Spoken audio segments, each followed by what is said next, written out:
Si trajimos una Biblia, les invito a que la tomemos con la mano derecha, si es posible, la ponemos en alto y decimos: la palabra de Dios contenida en este libro es la verdad que acepto creer, es la enseñanza que me comprometo a seguir y es la esperanza que me atrevo a confesar. Nada me impide recibirla, nadie me evitará que la haga parte de mi vida y por ningún motivo dejaré de proclamarla.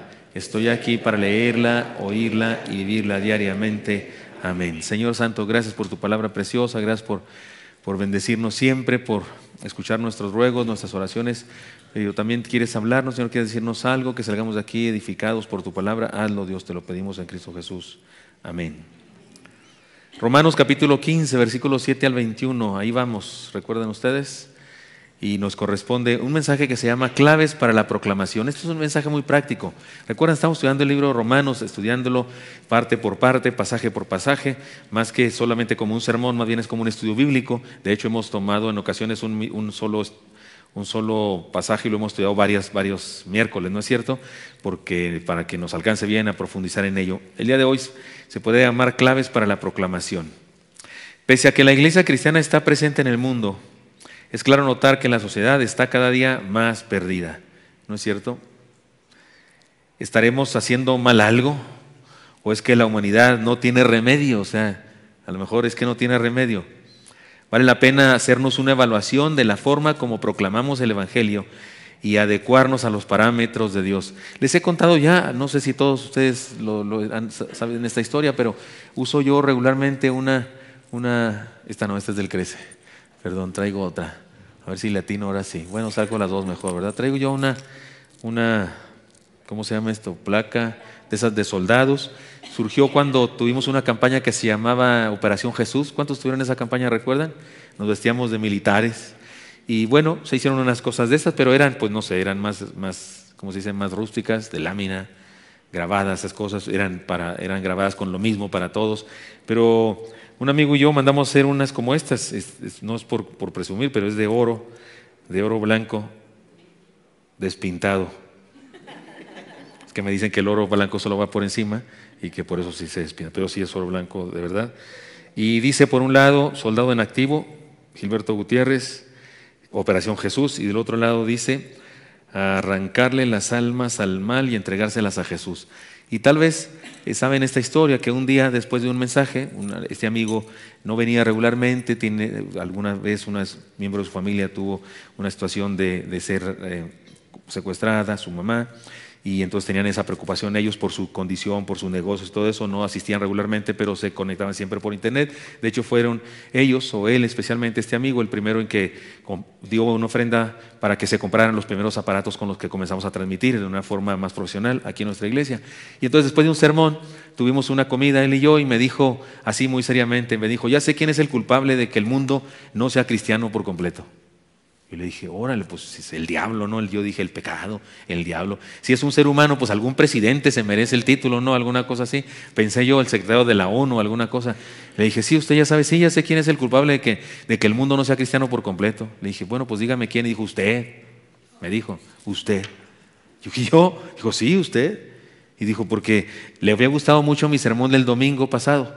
Y dice: es que ese sermón lo deben oír todos.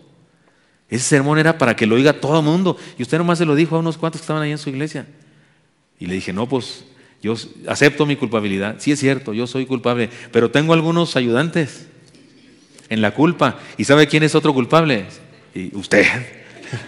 Usted. Y de hecho hicimos este pacto porque él ofreció que colaboraría conmigo y con la iglesia para que de verdad anunciamos el Evangelio a todas partes. Y durante mucho tiempo fue una persona que colaboró mucho en nuestra iglesia.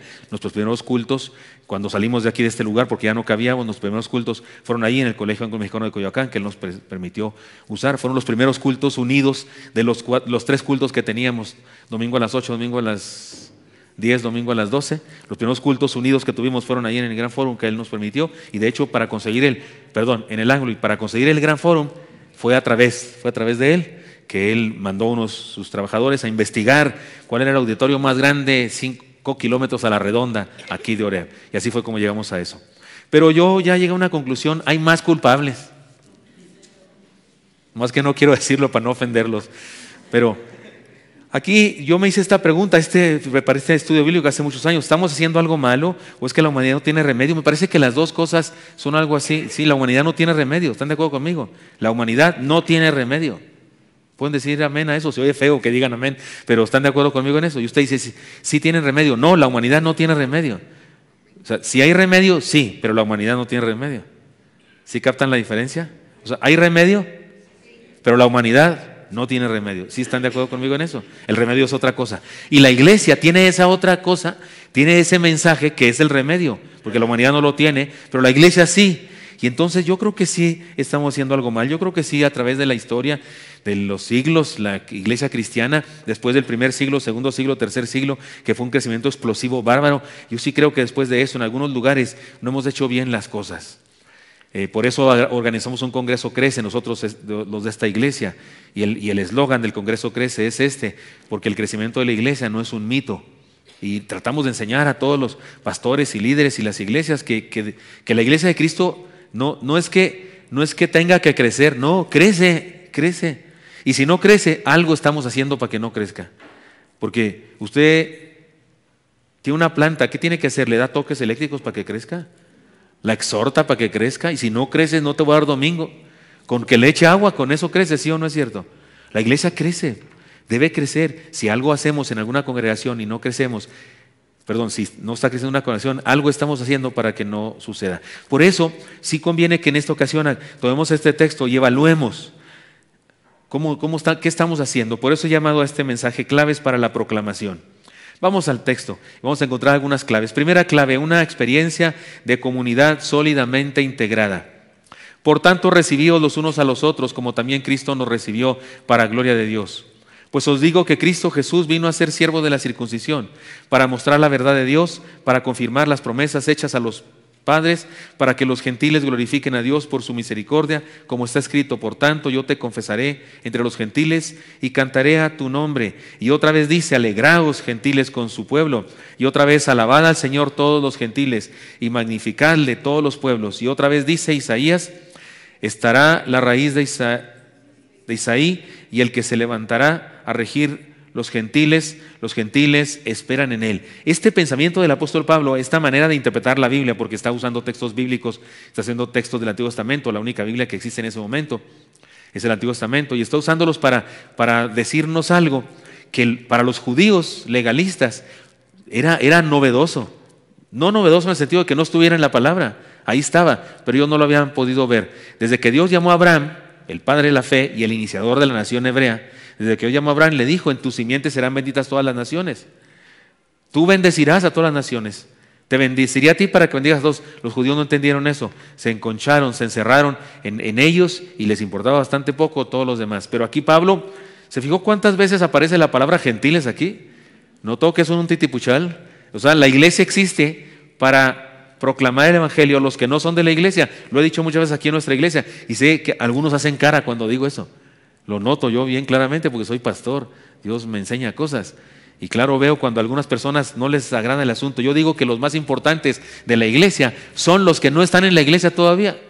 Y usted se siente ofendido. No, pastor, entonces yo no soy importante. Sí, importantísimo. Importantísimo, pero usted y yo ya nos podemos ir al cielo. Ya vámonos, ¿ya qué? ¿Qué hacemos aquí? Estamos aquí por otros, ¿cierto o no es cierto? ¿Cuántas ovejas dejó el pastor en el redil? ¿Y a cuántas fue a buscar? A una. ¿Y cuántas abandonó? No abandonó, pero las dejó allá. ¿Cuántas? 99. ¿Por qué? Porque ya estaban salvos, pues, ya están ahí, ya están protegidas. Pero esa que está perdida es importante. Y por una dejó el rebaño en el redil y fue por ella. El apóstol Pablo exhorta a los hermanos de la iglesia de Roma a vivir con intensidad y salud las relaciones interpersonales. Además, les da algunas razones contundentes para hacerlo. Nosotros podemos tomar nota de ello y convertirnos en una comunidad de fe sólidamente integrada para proclamar el evangelio con poder.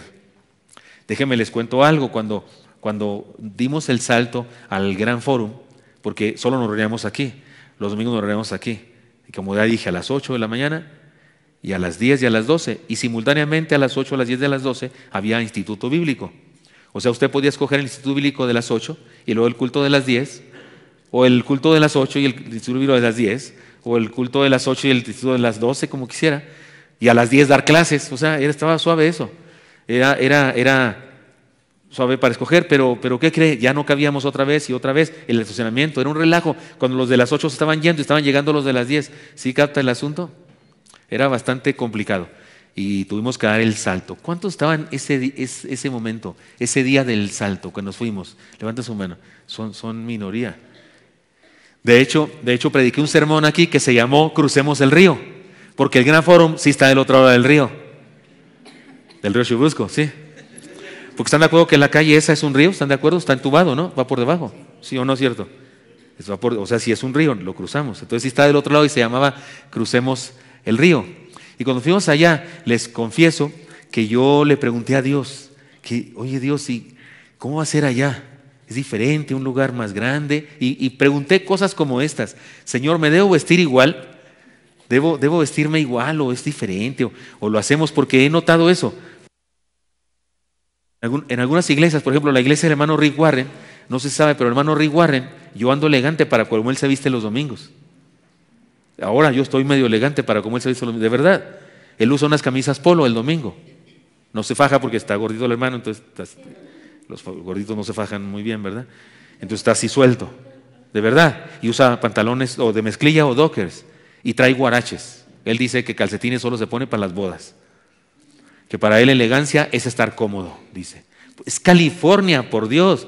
Y en ocasiones así muy especiales usa unas guayaberas con pericos y tulipanes verdes y amarillos, unas que yo no me pondría ni en Cancún.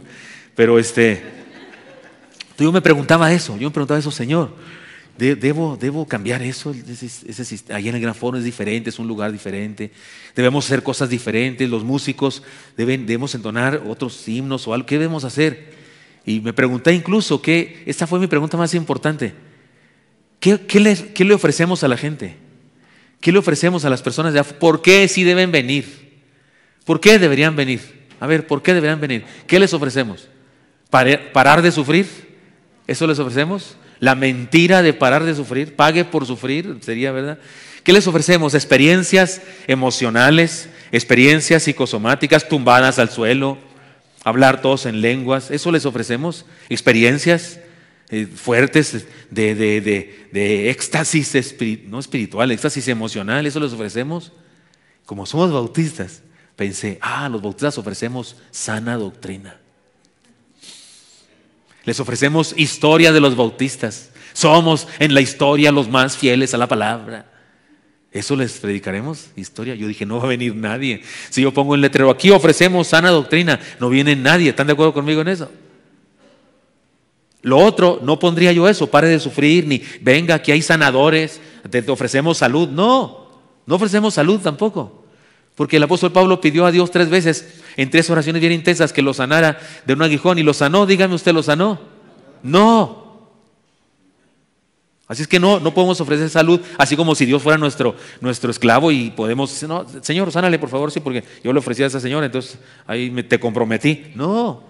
Dios puede sanar a alguien si quiere, y si no quiere, pues no quiere, tiene sus propósitos. A mí no me ha querido sanar de celiaquía ni de, ¿qué más tengo en mi vida? De hipertensión, diabetes y, ¿cómo se llama eso de los huesos? Y artritis, más lo que se acumule este año, ¿verdad? Entonces, y así le gusto a Dios, parece, así me quiere, pues así yo también me querré. Pero así que no podemos ofrecer eso. Pero ¿qué ofrecemos? Yo me pregunté, ¿qué ofrecemos? Y Dios me dio la respuesta. Y los que se acuerdan que cuando dimos el salto, prediqué una serie de sermones durante varios meses. ¿Quién se acuerda cómo se llamaban esa serie de sermones? ¿Cómo se llamaban? Hay un canto que se llama así, porque Eli lo compuso para esa campaña. ¿Alguien se acuerda? Pongamos de moda vivir. Yo dije, le ofrecemos a la gente vida, eso le ofrecemos, vida. Y sí cambié mi estilo de predicar. Algunos lo notaron, pero sí cambié. Decidí que cada sermón debe tener aliento, siempre. Porque Dios me hizo sentir este asunto. Vienen todos golpeados de allá del mundo. Algunos lo regaña su esposa, lo regaña, o el esposo, lo regaña, si son baby mamas como yo, de mi edad, nos regañan los hijos. Y el jefe del trabajo, y si no el jefe, el cliente. Si soy el jefe, el cliente nos regaña. O sea, viene aquí y luego el pastor lo regaña también. No, pues yo no volvía. Yo a una iglesia así no volvía, neta. Y entonces entendí que era voluntad de Dios que predicáramos aliento. Creo yo que una experiencia de comunidad sólidamente integrada atrae personas. Les hace ver el Evangelio en marcha, el Evangelio en dinamismo, en manos y pies, y no es solo teoría. Nosotros podemos tomar nota de ello y convertirnos, de este texto, y convertirnos en la fe, una comunidad de fe sólidamente integrada para proclamar el Evangelio con poder. Veamos las razones de la integración, porque todos hemos sido recibidos por Cristo, recibidos y redimidos si quiere también. Ninguno de nosotros es propio en cuanto a la fe, todos tuvimos la necesidad de ser recibidos por gracia. Ninguno de nosotros puede ver al otro con desprecio, todos somos de la misma categoría de redimidos. En algunas iglesias, los fundadores, los fundadores se creen la divina garza envuelta en papel celofán. Mi abuelito donó el órgano. En la iglesia de Cristo, todos somos extranjeros y venimos a ser redimidos. No hay propios, o sea, no hay de aquí. Todos éramos de allá y fuimos traídos acá, todos. Unos primero, otros después, pero todos. Eso debe unirnos. Que no hay ninguno de nosotros que merezca algo o que merezca más que los demás. No, todos somos raza. ¿Se dice así? Todos somos pueblo. Sí, se dice así también. O sea, ninguno tenemos derechos. O sea, este es mi derecho, aquí voy yo, de aquí estaba yo. No, aquí todos llegamos de otro lado y venimos acá. Aún los que nacieron en un hogar cristiano, porque están de acuerdo conmigo en que nadie nace cristiano. ¿Están de acuerdo conmigo en eso? Nadie nació cristiano. No, Dios no tiene nietos, tiene puros hijos. O sea, los hijos de un cristiano no son nietos de Dios. Tienen que convertirse y ser hijos de Dios directamente. La segunda razón que dice Pablo, porque el amor de Dios es incluyente, está en su texto. Una de las cosas más claras en la Biblia es que Dios no hace acepción de personas. Pablo nos dice que el Señor nació entre los judíos para cumplir con las profecías que anticipaban su plan. Pero eso no significa que haya venido a salvar solamente a los judíos, sino que también a los gentiles. No hay prejuicios raciales ni de ningún tipo en la iglesia. Ese fue el gran error de los judíos. Fue el gran error incluso de algunos primeros cristianos, porque entre algunos primeros cristianos hubo una falsa doctrina. De hecho fue el primer enemigo, gracias hermano, fue el primer enemigo de la fe, de la iglesia, el legalismo. La idea de que uno debe hacerse primero judío para luego poder ser cristiano. No, el amor de Dios es incluyente. Y ese que usted ve en la calle, que le cae bien gordo, también cabe aquí, si quiere. ¿Están de acuerdo? Si quiere. Entonces, ¿cómo no estar unidos? Número uno, todos hemos sido recibidos por el Señor, ninguno de nosotros será propio y todos estamos incluidos porque Él es incluyente. Y además, porque la Biblia es clara en cuanto al sentido universal de la iglesia. No puede existir una iglesia verdadera en donde hay distinciones de cualquier tipo. La Biblia nos aclara que desde el principio Dios planeó formar una iglesia de judíos y gentiles juntos. Se trata de citas del Antiguo Testamento, esto que leyó el apóstol Pablo. Pero ¿alguien puede ayudarme? ¿Me pueden ayudar con textos bíblicos? ¿Me pueden ayudar? Por favor, presenten armas. Por favor, alguien búsqueme el Salmo 18:50. Usted, Joel, por favor. ¿Quién más tiene, hermana Ruth? Busque Deuteronomio 32:43, sí. Hermana Yani, el Salmo 117:1, sí, por favor. ¿Quién más dijo yo?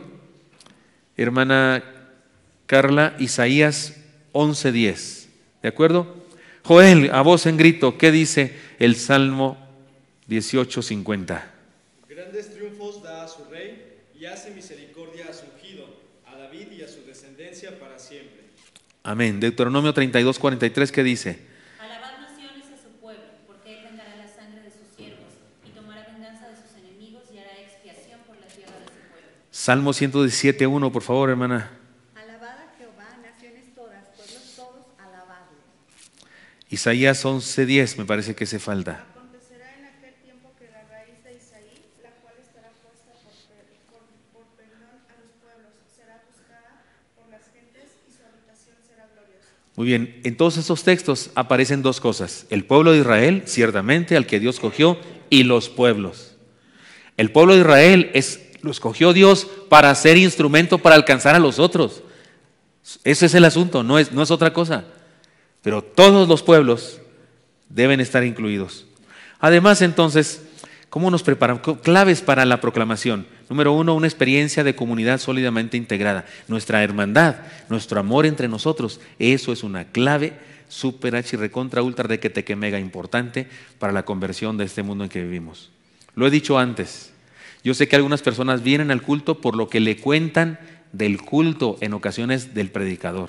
No, hombre, la alabanza está muy suave, dicen algunos. No, hombre, el predicador es bien bueno, cuenta chistes, dicen otros. O sea, dicen eso para que sepan que no es aburrido el asunto. Y la gente viene. La gente viene, yo sé. La gente repite por el predicador. Yo sé esa responsabilidad. Yo entiendo eso.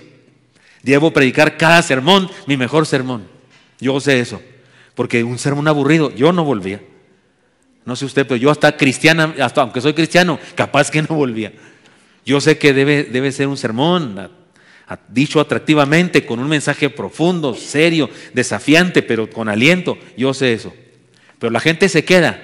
¿Saben por qué? No por el predicador, no, por la otra gente, por el ambiente, por la sonrisa. Casi todos los que están aquí dicen, es que la hermana me incluyó, es que no sé quién me saludó, es que quién sabe quién me prestó la Biblia, es que quién sabe quién me trató muy bien. Muchas personas se quedan por eso. Así es que pueden venir por lo que le cuentan, puede repetir por el predicador, pero se queda porque somos una comunidad sólidamente integrada. Así es que somos responsables. Así es que el hermano Gabriel Santiago tenía razón, yo soy culpable, pero él también y usted también.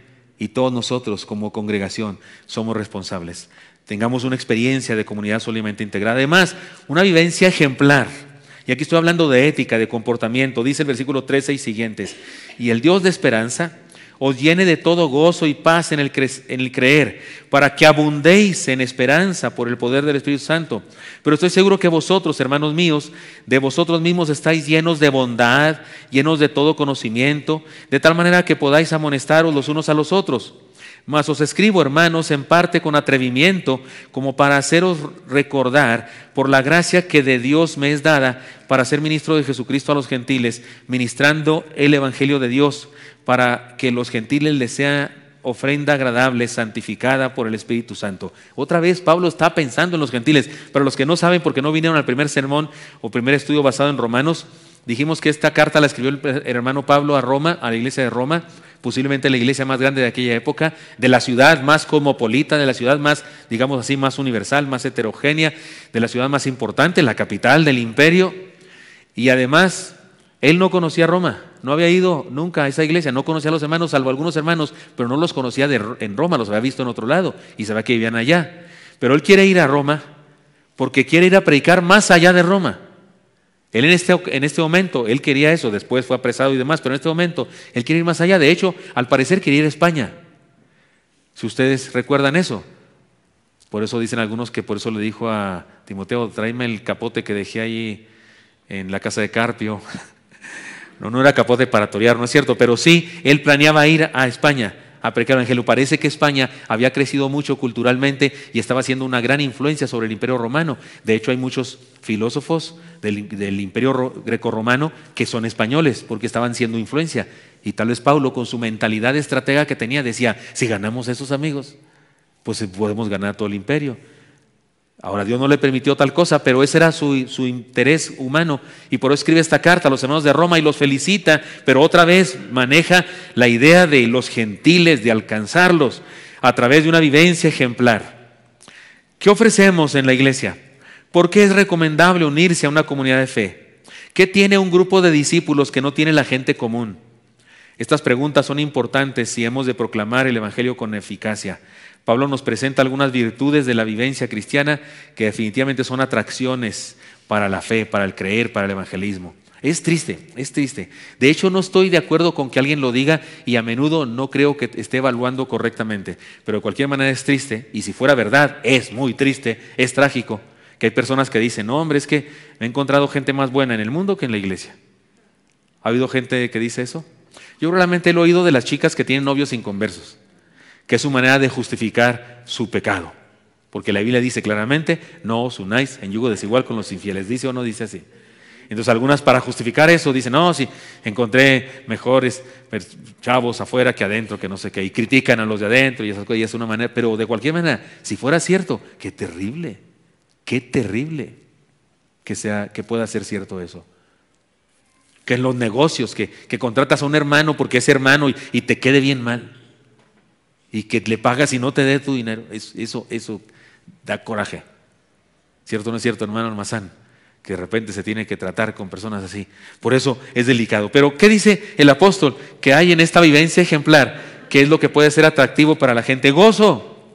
En el mundo hay alegría, jolgorio, euforia y sensaciones pasajeras de mucho placer, pero el gozo que se refiere, al gozo al que se refiere este pasaje y otros de la Biblia es diferente, como en Gálatas 5, 22 y 23. ¿Saben qué dice Gálatas 5, 22 y 23? Mas el fruto del Espíritu es amor, gozo, paz, paciencia, benignidad, bondad, fe, mansedumbre, templanza. Contra tales cosas no hay ley. Es la experiencia de plenitud de la vida. No es malo tener alegría y placer, pero es mejor tener una razón, un propósito y una visión para esa alegría y ese placer. Porque solo el bruto se ríe solo, ¿no? Para no decir una palabra más fuerte, solo ese se ríe solo. O sea, sin razón. O el drogado se ríe sin aparente razón. El problema es cuando la alegría y el placer dependen de algún incentivo pasajero. Si se acaba el placer y la alegría, se acabó todo. Como siempre, es lo más común de ejemplo. Te mete un gol tu equipo y estás eufórico, ¿no? Y luego mete el del otro y se te acabó el gozo. ¿No es cierto? Todavía me acuerdo de esa final gloriosa, todavía me acuerdo. Faltando 2 minutos, faltando unos cuantos segundos y empatamos. Y luego el penal, y todos por culpa del ayun. Recuerdo esa final de película. Todos me estaban escribiendo, para los que no saben, cuando la América le ganó al Cruz Azul, en la primer gran Cruz Azuleada de la historia, y quiero decirles que como saben a qué equipo le voy, recibí veintenas de mensajes, desde el medio tiempo hasta el final, recibí mensajes de ¿qué pasó, pastor? No oró bastante, ¿dónde quedó su fe? No ayunó, ¿qué le pasó? ¿No juntaron dinero para el árbitro? Sí captan, ¿verdad? Sí captan las injurias. Es más, ya éramos campeones y seguía recibiendo. De verdad. 3 me escribieron otra vez y les contesté, ¿de qué me hablas? Seguramente apagaron la televisión. Seguramente no le van ni al Cruz Azul, pero menos al América, y entonces lo único que tenían era gozo porque estábamos perdiendo. Pero no querían ni verlo, así que lo apagaron cuando íbamos perdiendo porque nadie pensaba que iba a haber esa remontada. Y les tuve que decir, ¿de qué hablas? Prende la tele otra vez, cabezón. No le dije cabezón, pero es lo que debí decir. Y entonces, o sea, sí, metes un gol para tu equipo, estás eufórico. Había uno en la casa ahí que nos echaba una tierra bárbara, nos estaba haciendo llorar a Eli y a mí porque se estaba burlando de nosotros. Mi esposa hasta le quería pegar casi. Si te acuerdas quién, ¿verdad? Se burlaba en serio de nosotros. Pero cuando pasó lo que pasó, ándele, campeón. ¿Dónde quedó su alegría? ¿Dónde quedó su jolgorio? Se le fue al hoyo, ¿verdad? Se le fue al mar. No estamos hablando de eso. En cambio, el cristiano puede tener alegría y placer duraderos porque no depende de cosas o experiencias pasajeras, sino de una vivencia de plenitud de vida. Por ejemplo, la relación de un hombre y una mujer es una experiencia intensa de placer. Si no hay amor de por medio, la cosa termina rápido. Pero si hay amor, hijos y toda una vivencia de relación, el placer no es momentáneo, sino un gozo permanente. La fe cristiana es una razón de vivir, por lo que el gozo es una vivencia eterna que da sentido y razón a toda alegría e incluso a todo dolor. Por favor, la hermana Yani usa la metáfora de ¿cómo dices? De las actrices que lloran mucho, ¿cómo? La Marga López, ahí ando con mi Marga López. Sí. Yo soy más prosaico, ahí anda como Chabelita. Imagínense, llega una persona aquí y le cuenta a la vecina o la persona que vino aquí a la iglesia, sí, no, ¿cómo está la vida? Y que no hay gasolina. Y usted le dice, sí, no, que vamos a parar con este presidente. Oiga, espérese, si vino a recibir aliento, no a encontrarse otra peor. ¿Qué digo peor? Peor. Si estoy hablando claro de una experiencia de gozo, Que la gente viene con nosotros y debe encontrar gozo, no alegría solo y placer. Ahora, si encuentra alegría y placer también, qué bueno, pero esos son pasajeros. Gozo, ese gozo que permanece en las circunstancias, ese gozo que permanece aún camino al, ¿cómo se llama? Donde te operan, al quirófano. Camino al quirófano, va el cristiano gozoso, cantando, maestros encrespan las aguas, o pasen la tormenta, o me ama. Dice canto, me ama, porque dice una parte, ¿no? Dice, me lo sé bien.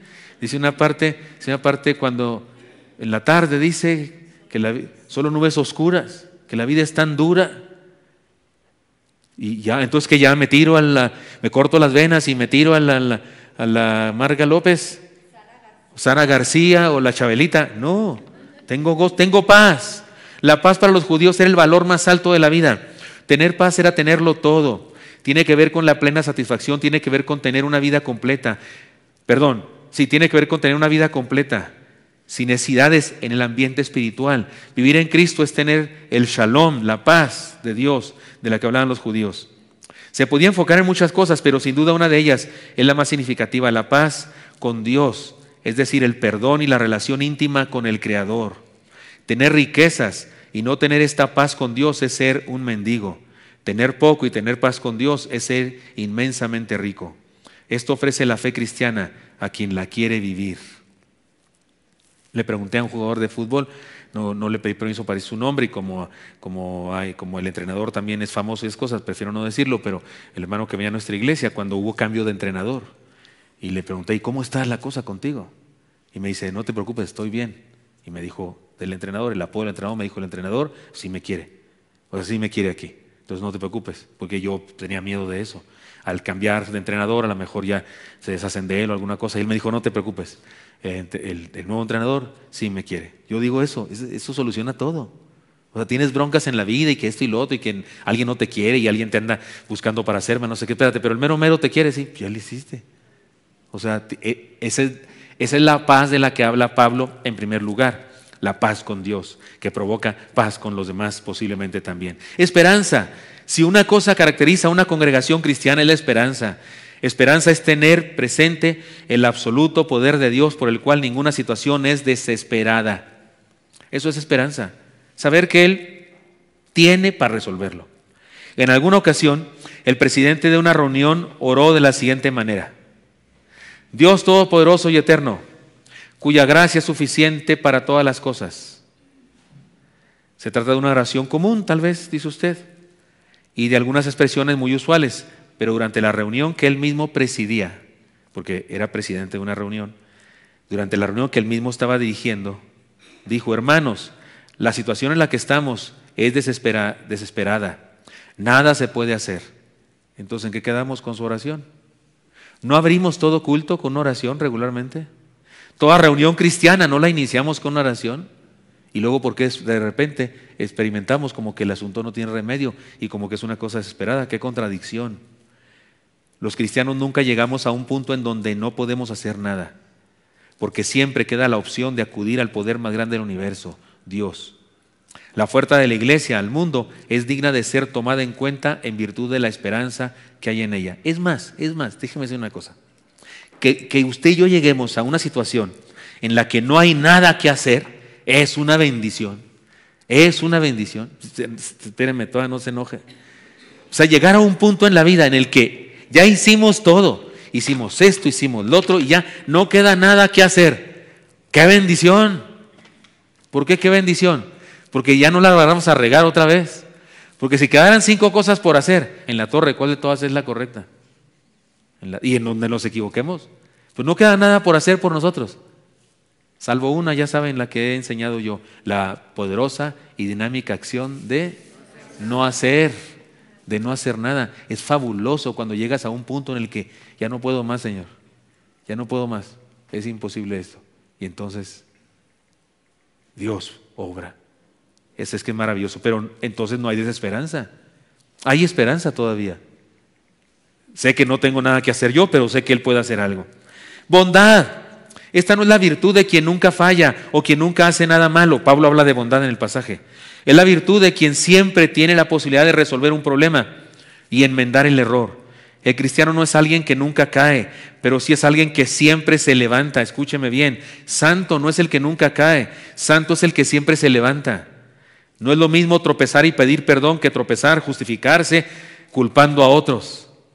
Un hombre bueno no es perfecto, pero camina en esa dirección.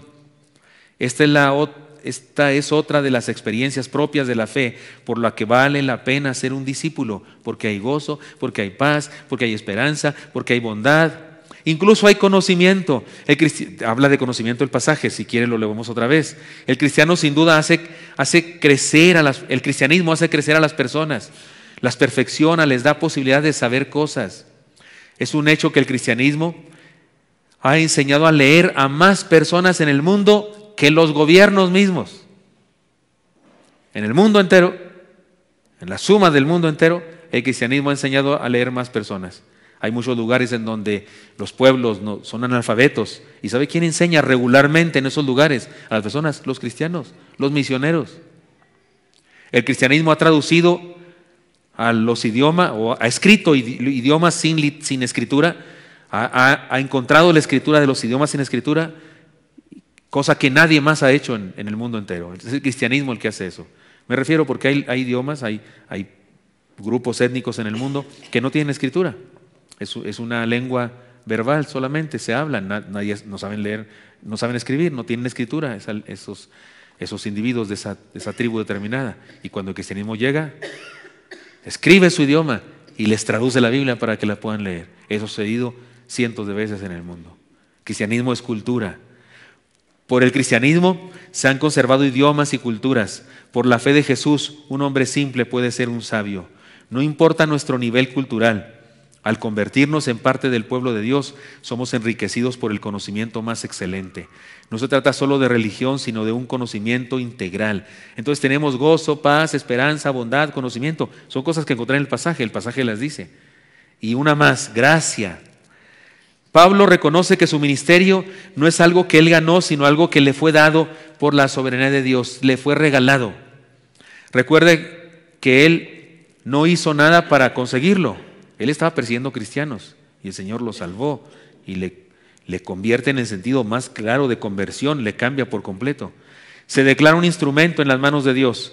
El problema de muchos es que enfatizan lo mucho que pueden hacer por Dios, cuando deben enfatizar lo mucho que Dios ha hecho por ellos, y de esa manera pueden pensar en lo mucho que Dios puede hacer por medio de ellos. Repito, dejemos de pensar en lo mucho que podemos hacer por Dios, pensemos en lo mucho que Dios ha hecho por nosotros, y entonces podremos estar listos para hacer muchas cosas, ser los instrumentos para que Dios haga muchas cosas por medio de nosotros. En la fe cristiana no hay razones para la soberbia, en tanto que todos somos instrumentos de Dios. Y si es horrible el orgullo, si el orgullo es una de las cosas más horribles, pues es peor el orgullo espiritual. Si es orgullo creerse muy bonita, muy guapo, si es orgullo creerse mejor jugador para una cosa, pues es peor orgullo creerse muy humilde, ¿no? ¿No sería lo peor? ¿No será la más grande incongruencia? Creerse muy santo, creerse muy cristiano, creerse con más derechos que otro. ¿Hablas en lenguas? Te falta mucho. ¿Alguna vez has tenido una experiencia? ¿Has visto a Dios alguna vez? Así, hay gente que dice que tiene experiencias. ¿Qué es eso? ¿Qué es eso? Carne, pura carne. Huele a muerte, dice la palabra acerca de la carne, y se refiere a la carnalidad, de la maldad. Ciertamente es atractivo ser parte del pueblo de Dios. La iglesia es un ejemplo al mundo de lo que Dios puede hacer con los seres humanos. Aquí le vamos a dejar, pero mire lo que nos ha enseñado Dios entonces. ¿Cómo nos preparamos? ¿Cuáles son las claves para, como iglesia, todos juntos, ser una iglesia apta para proclamar? Dijimos, con una experiencia de comunidad sólidamente integrada y con una vivencia ejemplar. Y en esto último, déjeme hacer un resumen más de los puntos que dice Pablo. ¿Cuál es una experiencia ejemplar? Gozo verdadero, no solo alegría y placer pasajero.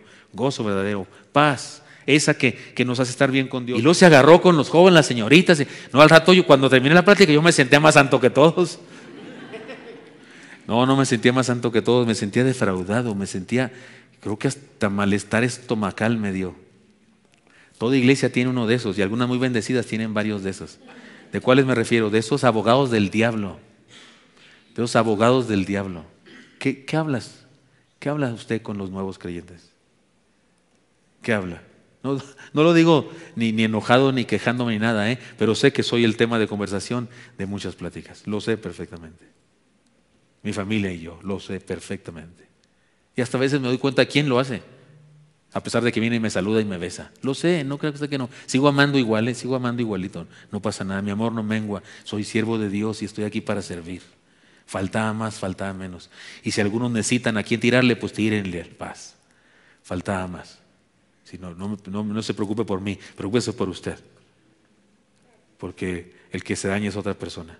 ¿Qué hacemos? Porque aquí dice este pasaje que una iglesia preparada para la evangelización del mundo, para alcanzar a todos, es una iglesia con una vivencia ejemplar. Es una iglesia con una integración maravillosa, de tal manera que cuando la gente viene, dice, vale la pena quedarse aquí. Vale la pena estar aquí. Sí, no, perfectos no somos, por supuesto que no. Por eso déjeme terminar con esta historia, que alguna vez he contado, pero hoy queda bien aquí. En medio de la guerra, una mujer que enviudó por causa de la guerra tuvo que ser el apoyo fundamental de sus 3 hijos. Uno de ellos se enfermó de fiebre, otro fue herido por los restos de una bomba que le alcanzó y la pequeña cayó en estado de profunda depresión por causa de las circunstancias, su enfermedad era mental. Ella, esta mujer, los llevó a un mal improvisado hospital en su país, que estaba en medio de la guerra. Cuando el médico la vio a ella, se dio cuenta que ella estaba más enferma que ellos. Estaba ardiendo en calentura y le dijo, acuéstese señora y descanse. Y ella respondió, no puedo hacerlo, doctor, no me moleste. Tengo que cuidar a mis hijos. Y dijo esta palabra, soy lo único que tienen. La iglesia de Cristo puede estar enferma. Puede haber en ella muchas cosas imperfectas, comenzando con el pastor y su familia. La iglesia de Cristo puede tener muchas otras personas enfermas y torcidas en un área de su vida. Pero ¿sabe una cosa? La iglesia es lo único que el mundo tiene donde encontrar esperanza.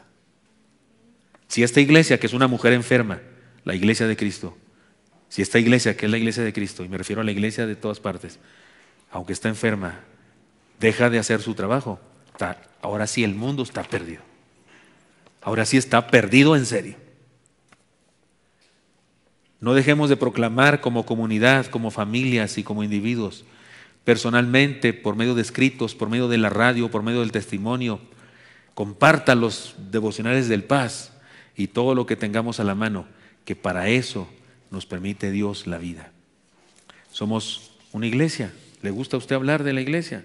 ¿Le gusta quejarse como hizo aquel abogado del diablo conmigo? ¿Le gusta hablar mal de...? Tiene mucha tela de dónde cortar, por supuesto que sí. La iglesia está formada por humanos y los humanos somos pecadores, estamos perfectos, no somos, así somos la iglesia de Cristo. Y todas las denominaciones, parejo, está igual, todas. En todas hay problemas de todos tipos, todas. Pero somos lo único que tiene el mundo para encontrarse con el Señor, con el evangelio verdadero. Entonces no dejemos de hacerlo, por favor, y procuremos ser lo mejor que podamos, como estas 2 claves que hemos visto aquí: una iglesia integrada, unida, y una iglesia ejemplar, viviendo una vivencia ejemplar en todas las cosas que el apóstol Pablo encuentra aquí. Él estaba preocupado por la evangelización, ya está enfocado en los gentiles. ¿Se acuerdan que en Hechos estamos estudiando eso y leímos cuando Pablo dijo, de ahora en adelante me dedico a los gentiles? ¿Se acuerdan? Cuando escribe esta carta, en eso anda él, está enfocado en los gentiles. Por eso les dice a los hebreos que en ese momento la iglesia cristiana está formada casi por puros hebreos. Pero él está viendo allá los campos listos para la siega y los exhorta, los desafía a ser la iglesia del Señor, a donde todos, incluso los gentiles, puedan venir y encontrarse con Cristo. Cada persona que entra nueva aquí a nuestra iglesia es responsabilidad de todos nosotros. Sí, yo acepto mi responsabilidad, sé lo que tengo que hacer, sí, sé mi trabajo. Y estoy seguro que los otros siervos de la iglesia y diáconos saben cuál es su trabajo. Las ujieres, me encanta las ujieres, con una sonrisa de oreja a oreja allá en el Gran Fórum, en la entrada, ¿no? En la escalera ahí. Me encanta esa actitud, así debe ser. Porque todos somos responsables, todos, no solo uno. Y cuando alguien se va triste desilusionado, defraudado. ¿Quiere buscar culpables? Pues mírese en el espejo. Yo me miraré el mío también y usted en el suyo, porque somos una comunidad que somos responsables de eso. Pero espero que usted y yo no nos entristezcamos por esto, más bien nos llenemos de alegría y de gozo y decir, tengo una responsabilidad grande, tengo algo, además tengo vivencias maravillosas que la Biblia describe aquí, porque sí se puede ser feliz como cristiano. Me canso que sí se puede. Por supuesto que sí, en Cristo tenemos esperanza, tenemos aliento, tenemos luchas, sí, por supuesto, tengo muchas, no solo mis enfermedades físicas, personales, sino luchas de familia, luchas económicas, de mi familia nuclear, de mi familia extendida, por supuesto, dolores, tristezas, de casos de parientes cercanos y lejanos, que los quisiera que se convirtieran, sí, pero me lleno de esperanza. Eso no me derrota ni me derriba. Al contrario, me da razón para levantarme y seguir adelante. Espero que usted y yo lo hagamos juntos así. Vamos al Señor y digámosle que seamos su iglesia. Señor Santo, Pablo aquí estaba preocupado por la evangelización de los gentiles y quería una iglesia fuerte, una iglesia integrada y una iglesia viviendo las experiencias de tu palabra, experiencias ejemplares. Señor, nosotros también queremos ser así. Lo que le preocupaba a Pablo, Señor, seguramente tú lo sembraste en su corazón, pues ahora es también lo que nos ocupa a nosotros y queremos ser esa iglesia. Gracias, Señor, por privilegio tan grande de hacernos tus hijos y de hacernos tus instrumentos para que el inconverso sienta tu sonrisa y tu abrazo y tu aliento a través de nosotros. Sí, Señor, queremos ser esa iglesia que tú necesitas. Úsanos, por favor. Te lo pido en Cristo Jesús. Amén.